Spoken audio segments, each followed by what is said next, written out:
ายดีเพราะว่าตอนนี้จะมาเบิ่งวิธีการปรุงแต่งเรียกว่าผักป้าอย่างนั้นนี่ ปลาต้อง ปลาตอง ลาบป้าแล้วกินแหลก ปลากินแรง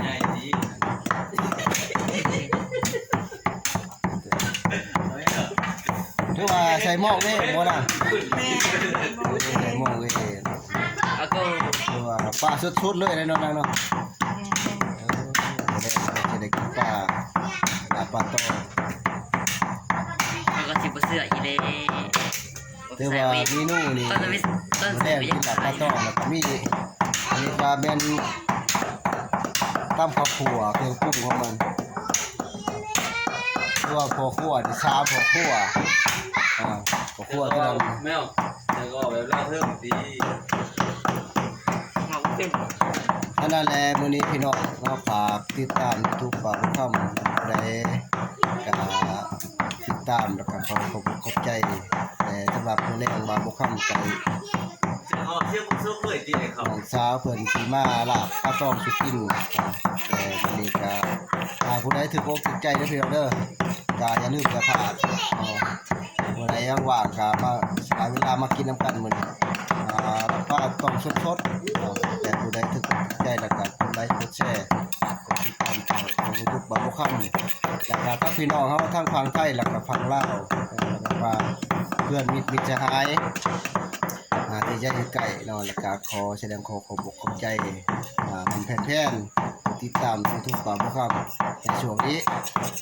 แล้วก็สำหรับมื้อแรกนี่พี่น้องครับก็มีเมนูหลายหลังจากที่ลาบปลาแล้วเพิ่นก็สิมีตำบักหุ่งแหน่ประเทศไทยเขาเอิ้นมาหยังหมักนองกอเนาะ แล้วก็ยกไปแล้วเนี่ยเอาไป ตัวนี้ผักมังหะเนาะซึ่งเป็นผักมังหะบ่ดิไทยเขาเอิ้นผักหยังนี่ประเทศไทยเขาเอิ้นผักหยังน่ะนี่บ่น่ะ พักมะละอะไร มะละหมดมะ มะ ละ ละขี้ลูก มะละเอามะละขี้นกเนาะไทยเขาเอิ้นในนั้นเนาะ มาพุ่ม อันนี้มันประเทศไทยเพิ่นเจอผักมะละอันปลาแดกเขาเอิ้นปลาละเฮือนบ่แม่นเมนู ก็ไหล อันนี้เป็นปลาตัวนี้เป็นเรือหลามเลยนะเนาะเป็นตัวมันยังๆนี่นี่ ป้า อันนี้แม่น ใกล้ ข้าวปอมเพิ่นใช้หม้อเซ่ จับเข้า จะเอา แต่ปลาชดๆบ่ดิแล้วก็เครื่องปรุงมันมีหลายเนาะที่แม่นที่นี่เลยนะ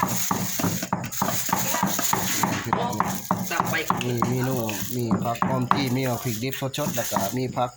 บัวผักหอมปอกแล้วก็เมนูมื้อนี้ทั้งเช้าเพิ่นสิลาบปลาแล้วก็มีทั้งลาวเพิ่นก็ตำข้าวคั่วไทยเขาเอิ้นว่าจะได้นี่ข้าวคั่วนี่ บูจักเลย บ่จ้ามาปอมนี่ว่าจะได้ข้าวปอก เราคู่ ข้าวคั่ว เข้าคู่อ่ะ ไทยเขาเอิ้นข้าวคั่วโอ้บักพันแล้วคือหลายเนาะนั่นถูกปาก 2โต อันนี้เป็น ตัวไล่ วิธีการของบ้านนอกคิดกินปลาตองก็มาผักลาบมีผสมประสานเครื่องปรุงมันนี่คือสีลายเนาะอันนี้ก็เป็นเมนูวันแซ่บๆของชาวอีกแล้วชาวพึ่งและมึงลาวเฮาเนาะกินลาบปลาเฮ็ดตัว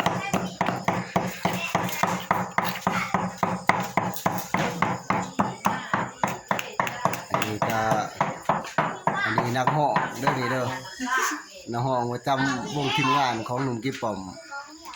แล้วก็ขอฝากช่อง YouTube นำพี่น้องครับผู้ใดสนใจอยากได้วงไปหับใส่งาน ไม่เอาได้พักซ่องในที่ ชาลาพระเจ้าดิต้องการสนใจที่บ้านเมืองเก่ามีคงโตแทนคารวัน